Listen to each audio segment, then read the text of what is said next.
Then हम बात करेंगे एक बहुत ही नया चीज़। आज कोई हम पढ़ाई के बारे में बात नहीं करेंगे, आज के बारे में हम बात की है। जैसे कि आपको बात करेंगे जो उड़ीसा की मंदिर है, एक बहुत ही प्रसिद्ध मंदिर जगन्नाथ मंदिर, आप लोग तो जान ही रहे होंगे। तो अभी आप लोगों ने जाना कि कुछ ही दिन पहले जगन्नाथ जी की रथ यात्रा निकली थी। तो आज हम उसी के बारे में बात करेंगे कि जगन्नाथ जी के मंदिर के बारे में बात करेंगे कि उनकी स्थापना कैसे हुई और उनके बारे में जगन्नाथ यात्रा से जुड़ी कुछ रोचक चीज़ों के बारे में जानेंगे। तो साथियों, आप लोग जैसा कि जानते हैं कि जो जगन्नाथ मंदिर है, यानी जो उड़ीसा का जगन्नाथ मंदिर है, वो उड़ीसा के पुरी में स्थित है। और जो जगन्नाथ रथ यात्रा है वो हमारे 4 धामों में से एक धाम माना जाता है जगन्नाथ मंदिर। हमारे 4 धाम कौन कौन से हैं? तो बद्रीनाथ ऊपर के तरफ नॉर्थ के साइड बद्रीनाथ, साउथ के साइड आपका रामेश्वरम, ईस्ट के साइड आपका ये जगन्नाथ मंदिर उड़ीसा, और वेस्ट के साइड आपका गुजरात स्थित द्वारिका। यही माना जाता है कि चारों दिशाओं का यदि हम यात्रा कर लिए तो 4 धाम यात्रा माना जाता है। इसी को समझ में आई? तो आज हम बात करते हैं कि जगन्नाथ मंदिर यानी जगन्नाथ मंदिर से रिलेटेड चीज़ें, कुछ रोचक तथ्य क्या है। तो साथियों, जैसे कि आपको पता है कि 4 धामों में से एक धाम ये है और इनकी यात्रा अभी निकली है। इनकी यात्रा में, जगन्नाथ जी की यात्रा में, जगन्नाथ मीन्स क्या है? यानी जग को नाथने वाला, जग को बांधने वाला, पूरे संसार को लेके चलने वाला है जगन्नाथ जी कहना है। इसमें क्या है, जगन्नाथ मंदिर में कृष्ण जी की मूर्ति स्थापित की जाती है कि कृष्ण जी को क्या बोला जाता है? जगन्नाथ जी। ठीक है, तो इसमें जो जगन्नाथ रथ यात्रा में होती है वो 3 मंदिर चलते हैं। रथ यात्रा में क्या होती है, 3 जो रथ होती है, 3 मंदिर होते हैं वो चलते हैं।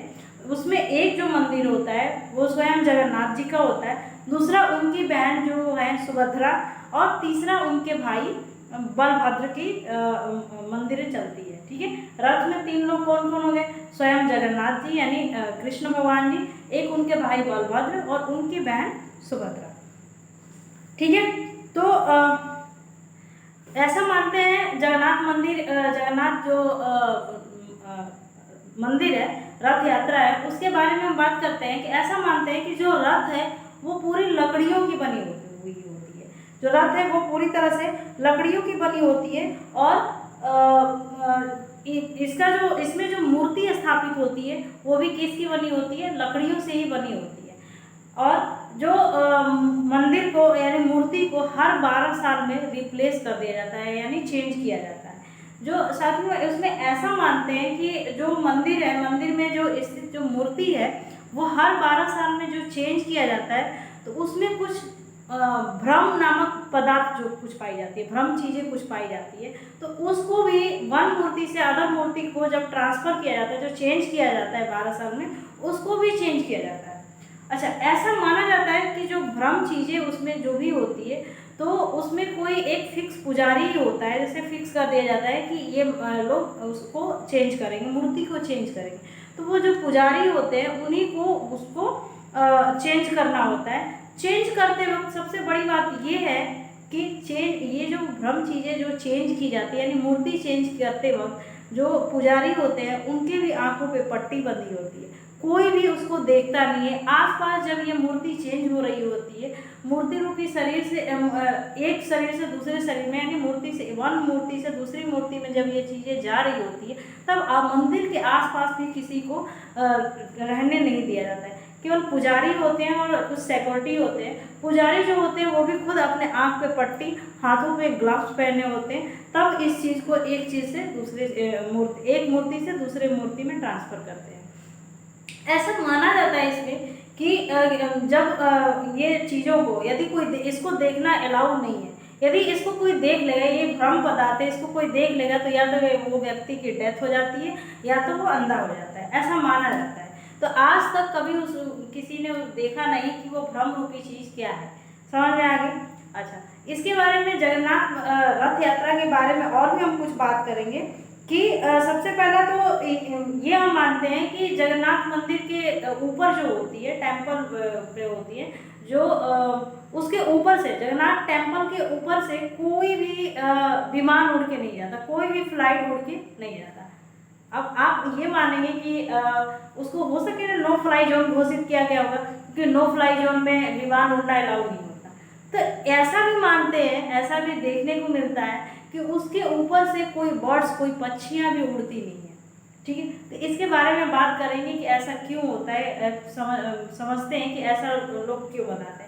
मुझे कुछ ऐसी चीज़ें, कुछ फैक्ट पता चली हैं जो हम आज आप लोगों के साथ शेयर करेंगे।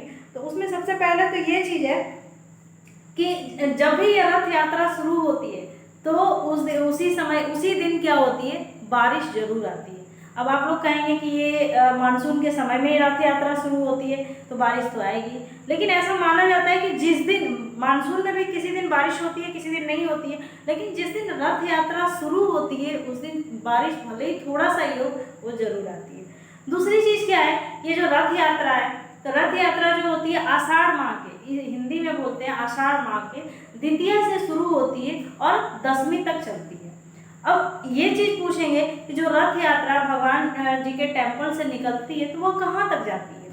तो ऐसा मानते हैं, ऐसा लोग बताते हैं कि ये जो रथ है वो अपने मंदिर से हो करके और गुड़ीचा मंदिर तक जाती है, यानी जो भगवान जगन्नाथ है वो अपने मंदिर से होके वो अपनी मौसी के घर जाते हैं। ये साथियों, ये क्यों मानते हैं, ऐसा माना जाता है कि ये रथ यात्रा क्यों निकाला जाता है। इसमें ऐसा माना जाता है कि एक बार भगवान कृष्ण से उनकी बहन जो थी सुभद्रा, वो अपने भाई से यानी अपने श्री कृष्ण भगवान से वो रथ से, उनके रथ से द्वारका घूमने की जिद की, रथ से पूरी द्वारका घूमने की जिद की। तो भगवान ने उनको पूरी रथ से द्वारका को घुमाया, यानी रथ यात्रा कराया। तो इसी के उपलक्ष्य में उड़ीसा में जो है रथ यात्रा मनाया जाता है। ठीक है, ये इसको ऐसा भी पर्व मानते हैं कि एक बहन के द्वारा एक भाई के द्वारा एक बहन की इच्छा पूरी की गई। अब बात करते हैं कि ये जो रथ है, भगवान की जो रथ है, भगवान के अपने मंदिर से निकल के अपनी मौसी के घर जाया जाता है। ये कब से कब तक चलता है, तो आषाढ़ माह के द्वितीया से लेकर 10वीं तक ये चलता है, यानी 10वीं तक भगवान वहाँ तक जाते हैं। जहाँ भी अपनी मौसी के घर जाते हैं उस मंदिर को गुड़ीचा मंदिर बोला जाता है। 10वीं तक वहाँ तक रहते हैं। ऐसा मानते हैं कि भगवान लगभग 7 से 8 दिन तक अपने मौसी के घर पे विश्राम करते हैं, फिर अपने मंदिर में वापस लौट आते हैं। ठीक है, तो मंदिर में वापस लौटने को ही क्या बोलते हैं हम, बहुधा यात्रा। मंदिर में जब उधर से वापस लौटते हैं तो उधर से उसको बोलते हैं बहुधा यात्रा। फिर आगे क्या है, अब ये रथ यात्रा की तैयारी कैसे की जाती है, शुरू कैसे की जाती है। तो ऐसा मानते हैं कि जो रथ होती है वो लकड़ी की बनी होती है। तो रथ जो होती है वो लकड़ी की उनकी बनी होती है। तो उसके लिए जो लकड़ियाँ बहुत पहले से ही स्टार्ट कर दिया जाता है, लकड़ी को चुनना, रथ को बनाना। तो ये कब से शुरू की जाती है, ऐसा माना जाता है कि जो लकड़ी का चुनाव यानी लकड़ी जो जिससे रथ बनेगी, तो उसका चुनाव बसंत पंचमी से ही स्टार्ट कर दिया जाता है। ठीक है, बसंत पंचमी से स्टार्ट कर दिया जाता है। और जो रथ निर्माण का जो कार्य है, यानी अभी तो बसंत पंचमी से हमने लकड़ियाँ इकट्ठा की, लोग क्या करते हैं, लकड़ी इकट्ठा करते हैं, लेकिन जब निर्माण कार्य है, रथ का निर्माण कब से शुरू कर देते हैं, वो अक्षय तृतीया से शुरू कर देते हैं। समझ आ गई। तो इसके बाद है, अब क्या बात करेंगे कि इसके बारे में ऐसा मानते हैं कि लोग बोलते हैं कि इसके प्रमाण क्या मिलते हैं, कि रथ यात्रा लोग क्यों मनाते हैं, इसके प्रमाण क्या मिलते हैं। तो ऐसा लोग बोलते हैं कि ये जो प्रमाण है, यानी जो भगवान कृष्ण की अभी हमने कहानी सुनाई, तो मंदिर की स्थापना कैसे हुई, मूर्ति की स्थापना कैसे हुई थी, इसका जो प्रमाण है महाभारत में मिलता है। महाभारत के वन पर्व में ऐसा मिलता है। महाभारत के वन पर्व में ऐसा क्या मिलता है कि ऐसा माना जाता है, उसमें ये लिखा गया है कि एक दिन जो क्या है, जो मालवा के राजा थे, ठीक है, मालवा के राजा थे, उनका नाम था इंद्रयुग्मन थे। तो ऐसा बोला जाता है कि इंद्रयुग्मन राजा थे, उनके सपने में भगवान जगन्नाथ खुद आए और बोले कि मेरी जो मूर्ति है वो नीलांचल पर्वत में है ना, नीलांचल पर्वत में मेरी मूर्ति रखी गई है, जिसको नीलकमल बोलते हैं, नील माधव बोलते हैं। उसको आप लाओ और एक मंदिर बनाओ, मंदिर में मेरी मूर्ति को स्थापित करो। ठीक है, तो सुबह में जो राजा थे वो अपने बहुत करीबी ब्राह्मण को ये बात बताते हैं और वो मूर्ति ढूंढने के लिए उनको भेज देते हैं। ठीक है, तो जो नीलांचल पर्वत में जो और भी लोग रहते हैं उनको कबीला बोला जाता है। तो कबीले के लोग भी भगवान के उपासक थे, भगवान के ही भक्त थे। और जो कबीले का मुखिया था वो भी इनका जो भगवान का परम भक्त था। और ऐसा बोला गया है कि उसी ने भगवान की मूर्ति छुपा करके नीलांचल पर्वत में रखा था।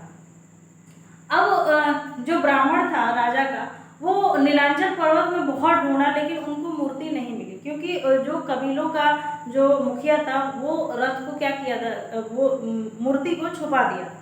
तो अब क्या करते हैं ब्राह्मण, क्या अपना दिमाग लगाते हैं कि ब्राह्मण ने जो कबीले का मुखिया था उन्हीं की बेटी से शादी कर लेता है। ठीक है, तो शादी करने के बाद अपनी पत्नी से, यानी जो कबीले की मुखिया की जो बेटी थी, यानी ब्राह्मण की जो पत्नी हो गई, उसी की मदद से वो मूर्ति ढूंढ लेते हैं और मूर्ति को चुरा करके यहाँ पे ले आते हैं। अब इससे उनका जो उपासक है, भगवान का जो भक्त यानी कबीले का जो मुखिया है, वो बहुत ही दुखी होता है कि हमारे भगवान की चोरी हो गई, भगवान को लोग चुरा लेंगे, क्योंकि वो परम भक्त था भगवान का। अब क्या होता है, भगवान उसको दुखी देखकर बहुत ही खुद दुखी होते हैं कि हमारा जो परम भक्त है वो बहुत दुखी है। तो भगवान खुद क्या करते हैं कि मूर्ति रूपी फिर से शरीर धारण करते हैं और फिर से उसी अपने जगह पर नीलांचल पर्वत में जाके विराजमान हो जाते हैं। ठीक है, तो और इधर जो राजा हैं, राजा का नाम क्या है, इंद्रयुग्मन। इंद्रयुग्मन जो राजा हैं उनसे वादा करते हैं कि हम वापस जरूर लौटेंगे, इससे पहले आप क्या करो, एक बहुत बड़ा विशाल एक मंदिर का स्थापना करो। अब राजा क्या करते हैं, एक बहुत ही अच्छी मंदिर बनवाते हैं, जो इसी को जगन्नाथ मंदिर बोलते हैं। बहुत मंदिर बनाते हैं। जब मंदिर का निर्माण कार्य पूरा हो जाता है तो भगवान जो राजा हैं वो खुद भगवान से ये बोलते हैं कि भगवान अब आप कृपया करके मूर्ति रूपी शरीर में आकर के इसमें विराजमान हुई है, मंदिर में विराजमान हुई है। ठीक है, तो भगवान क्या बोलते हैं कि मूर्ति रूपी शरीर, मूर्ति रूपी हमें पाने के लिए तुम्हें क्या करना पड़ेगा कि उड़ीसा के तट पे जो समुद्र में से तैर कर जो लकड़ी आ रही है, लकड़ी उस तैरती हुई लकड़ी से तुम्हें मूर्ति बनवाना पड़ेगा, मेरी मूर्ति बनवानी पड़ेगी, जो द्वारका से तैर के आ रही है। द्वारका से तैर के कोई मूर्ति लकड़ी आ रही थी, तो राजा ने क्या किया, उस लकड़ी को निकलवाया तैर के जो आ रही थी, और उसी लकड़ी से भगवान की मूर्ति बनाने के लिए बहुत सारे कारीगरों को बुलाया। राजा के दरबार में बहुत सारे कारीगर यानी कारपेंटर बढ़ई उपस्थित होते हैं, लेकिन कोई भी उस मूर्ति को उस तरीके से नहीं बना पाता है जैसे भगवान की इच्छा होती है, कोई भी नहीं बना पाता। लाखों कारीगर आते हैं। तब क्या होता है, यह देखकर भगवान जो विश्वकर्मा है वो खुद प्रकट होते हैं, किसमें, बढ़ई के रूप में, कारपेंटर के रूप में वो खुद प्रकट होते हैं। भगवान विश्वकर्मा को खुद ही बोला जाता है कि सृष्टि के को बनाने वाले यही हैं, पूरे जो देवताओं को लोक का निर्माण किए वो भगवान विश्वकर्मा ने ही किया। भगवान विश्वकर्मा खुद प्रकट होते हैं और क्या करते हैं, वो बढ़ई के रूप में प्रकट होते हैं और राजा से बोलते हैं कि मैं मूर्ति का निर्माण करूँगा। लेकिन उन्होंने कुछ शर्त रखा, राजा से उन्होंने ये शर्त रखा कि मैं मूर्ति तभी बनाऊंगा जब तक से मैं मूर्ति बनाऊंगा, यानी निर्माण कार्य मैं करूंगा, तब तक से इस रूम में कोई भी नहीं आएगा। यानी एक रूम मतलब एक मुझे एकांत जगह दे दी जाए, दरवाजा खिड़की सब कुछ बंद कर दिया जाए, कोई भी इसमें ताक झांक नहीं करेगा, कोई भी देखेगा नहीं, कोई भी आएगा नहीं जब तक से निर्माण कार्य पूरा नहीं आता है। राजा को शर्त मंजूर हो जाती है। जो भगवान थे यानी बढ़ई रूपी जो भगवान थे विश्वकर्मा भगवान, वो मूर्ति बनाना शुरू कर देते हैं भगवान का। लगभग एक सप्ताह हो जाते हैं, बट क्या होता है कि मूर्ति अभी तक बनी नहीं होती है। तो जो रानी थी, जो राजा की पत्नी जो थी रानी थी, वो बहुत चिंतित होती है। वो सोचती है कि आखिर ये मूर्तिकार कर क्या रहा है, उससे बढ़ई कर क्या रहा है, उसमें कहीं मर तो नहीं गया। चलते हैं देखते हैं, उनको बहुत उत्सुकता जागृत हुई कि ऐसा क्या कर रहा है कि इतना दिन हो गया, 1 हफ्ते 10 दिन होने के हुए और अभी तक मूर्ति नहीं तैयार हुई, ऐसा क्या कर भी रहा है या क्या हो गया उसको। अब वो चुपके से बिना किसी को बताए जाती हैं और उसका जो कमरे का दरवाजा है वो खोल देती है। अब कमरे का जो दरवाजा खोलती है तो भगवान जो विश्वकर्मा है, जो बढ़ई के रूप में है, वो अपने जगह से तुरंत खड़े हो जाते हैं और बोलते हैं कि ये बहुत गलत हुआ, अब आगे का हम निर्माण कार्य पूरा नहीं करेंगे क्योंकि हमारे शर्त को तोड़ा गया। तब तक से जो मूर्ति को भगवान ने आधा ही बनाया था, आधा नहीं बनाए थे। साथियों, तब तक से ये माना जाता है कि जो भगवान की जो मूर्ति है अभी भी अधूरी पड़ी हुई है और अधूरा ही मूर्ति को मंदिर में स्थापित किया गया है। और जो रथ यात्रा में भी जो मंदिर को स्थापित किया जाता है, मूर्ति को स्थापित किया जाता है, वो भगवान का आधा शरीर ही स्थापित किया जाता है। समझ में? तो तब की ये स्टोरी है। अब जानेंगे कि यहाँ के कुछ रोचक तथ्य के बारे में, कुछ रोचक जानकारी आप लोगों को देंगे कि उड़ीसा में ऐसा क्या है जो जगन्नाथ मंदिर के बारे में। साथियों, जो जगन्नाथ मंदिर है इसी के दक्षिण साइड में, दक्षिण पूर्व साइड में है रसोई है, जहाँ पे भगवान को भोग बनाया जाता है, भगवान के लिए भोग बनाया जाता है और सबको प्रसाद के रूप में वितरित किया जाता है। ये इतनी बड़ी रसोई है जहाँ पे 15 मिनट में लगभग 18-20 हज़ार लोगों का खाना एक साथ बनता है। ठीक है, तो ऐसा क्या होता है? अब ये रसोई की क्या जानकारी है इसके बारे में हम जानेंगे कि ऐसा माना जाता है कि ये जो रसोई है 1100 साल पुरानी ये रसोई है। ठीक है, 1100 साल पुरानी है, जिसमें लगभग 17,000 से अधिक लोगों को, यानी लगभग 20,000 लोगों तक का खाना सिर्फ 15 मिनट में तैयार होता है। समझ में आए? यहाँ पे क्या होता है, लगभग 6 बार भगवान को भोग लगते हैं और भोग में 56 प्रकार के पूरे व्यंजन बनाए जाते हैं। समझ में आए? पूरा 56 प्रकार के भोग बनाए जाते हैं। इसमें जो भोग के रूप में जो प्रसाद होता है वो बगल में ही ये एक बाजार है जिसका नाम है आजाद करके, आजाद बाजार है, आनंद बाजार करके। आनंद बाजार में ही भगवान का ये प्रसाद मिलता है, अपने उसी जगह पे, लोकल जगह पे मिलता है। ठीक है, ऐसा मानते हैं कि जो पुरानी रसोई है वो दक्षिण साइड के थे, साउथ साइड में थी, दक्षिण साइड में, मंदिर के दक्षिण साइड में थी पुरानी रसोई। तो पुरानी रसोई जो मंदिर के दक्षिण साइड में थी वो थोड़ा जगह कम होने की वजह से फिर से उसको स्थापना किया गया दक्षिण पूर्व साइड में। ठीक है, जो पुरानी वाली जो रसोई है उसको लगभग 11वीं शताब्दी के समय इंद्रवर्मा नामक कोई राजा थे, उन्होंने बनवाया था। फिर उसको चेंज करके, जगह की कमी के कारण फिर उसको चेंज करके लगभग 1682 ईस्वी से 1713 के बीच जो एक राजा थे जिनका नाम था दिव्य सिंह देव। दिव्य सिंह देव जो राजा थे उन्होंने फिर से उसका रसोई का निर्माण किया। इस रसोई की खास बात यह है कि इसकी लंबाई जो है वो लगभग 100 फीट की लंबाई है, चौड़ाई 80 फीट की है और जो ऊंचाई है लगभग 20 फीट की लगभग ऊंचाई है। इसमें जो ये इतनी बड़ी रसोई है, इसमें 240 चूल्हे की लगभग रसोई है और जो रसोई है, यानी जो चूल्हा है, रसोई का चूल्हा, वो 8000 स्क्वायर फीट में बना हुआ है। ठीक है, साथ ही साथ जो रसोई है, रसोई के नॉर्थ साइड में, उत्तर साइड में गंगा और यमुना नाम के 2 कुएं हैं। वो 2 कुएं स्थापित बने हुए हैं। उन्हीं कुओं के पानी से भगवान के भोग बनाए जाते हैं, भगवान के जो प्रसाद हैं वो बनाए जाते हैं। ठीक है, इसमें ये है कि 240 जो चूल्हा है रसोई में, उसमें एक जो चूल्हे पे 9 से 10 एक ही साथ बर्तन रख के बनाए जाते हैं, यानी एक चूल्हे पे 9 से 10। और जो बर्तन जो रख के बनाए जाते हैं वो मिट्टी की हांडियों में, मिट्टी के जो बर्तन होते हैं मिट्टी की हांडियों में बनाई जाती है।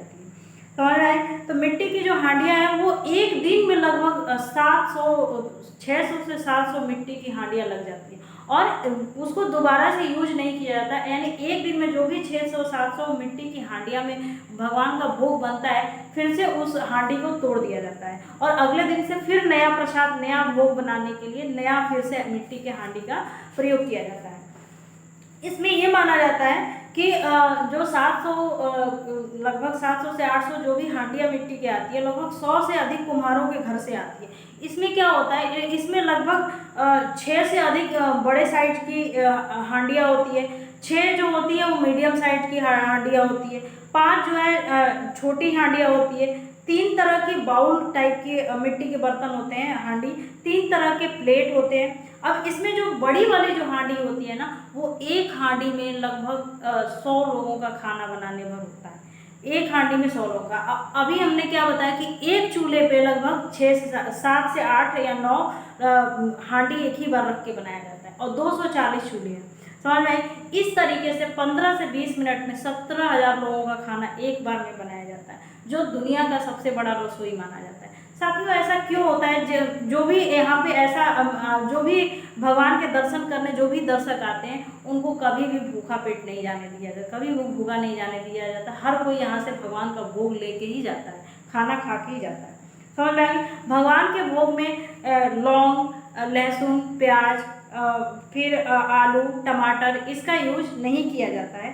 साथ ही साथ अब बात करेंगे कि यहाँ के स्थापत्य कला के बारे में, ये इस मंदिर के स्थापत्य कला क्या है, आर्किटेक्चर के बारे में बात करेंगे। ऐसा मानते हैं कि अभी हमने बताया कि जो मंदिर है, मंदिर के ऊपर से कोई भी फ्लाइट या कोई भी पक्षी उड़ के नहीं जाते।